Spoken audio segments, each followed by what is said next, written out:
Hi friends, welcome to our channel. So ఈరోజైతే ఇక్కడ కొద్దిగా వెదర్ అనేది చాలా కూల్గా ఉంది. సో అందుకే వేడివేడిగా ఏమన్నా తినాలనిపిస్తుందని మా బావ అయితే అడిగాడు. మనకి ఇష్టమైన వాళ్ళు అడిగితే మనం ఏదైనా చేసి పెడతాం కదా. సో అందుకోసమని నేను ఫ్రిడ్జ్లో ఏమున్నాయని వెతికాను. అప్పుడు నాకైతే బజ్జీ మిర్చి అయితే కనిపించింది అనమాట.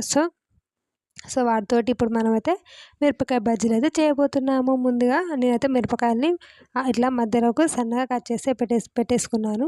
సో తర్వాత ఒక గిన్నెలో శనగపిండి, బియ్యం పిండి, అలాగే కార్న్‌ఫ్లోర్, కొద్దిగా ఉప్పు, కారం, కొద్దిగా ఓమా, అలాగే బేకింగ్ సోడా కూడా వేసి మొత్తాన్ని బాగా కలిపేసుకున్నాను. కొద్దిగా వాటర్ వేసుకుంటూ పిండి అనేది దాని స్ట్రక్చర్ వచ్చే వరకు అయితే కలిపేసుకోవాలి. తర్వాత స్టవ్ ఆన్ చేసి నేనైతే కడాయి పెట్టేసి అందులో డీప్ ఫ్రైకి సరిపడా ఆయిల్ అయితే వేసాను.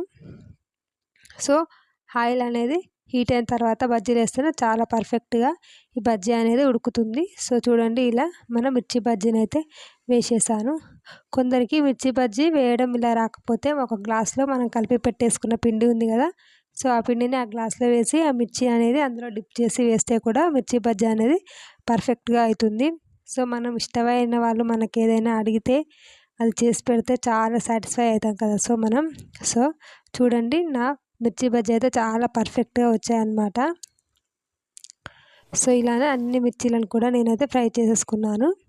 సో వాటి కాంబినేషన్గా ఒక ఆనియన్ అయితే చిన్నగా కట్ చేసేసి పెట్టేసుకున్నాను. మిర్చి బజ్జీ ప్లస్ ఆనియన్ కాంబినేషన్ చాలా బాగుంటుంది కదా. సో ఫైనల్గా నా మిర్చి బజ్జీ చేయడం అయితే అయిపోయింది. ఇప్పుడు మా బావకి ఇద్దాం, రియాక్షన్ అనేది ఎలా ఉంటుందో చూసేద్దాం. మీరు కూడా ఈ రియాక్షన్ అనేది ఎలా ఉంటుందో చూసేయండి. ఇదిగో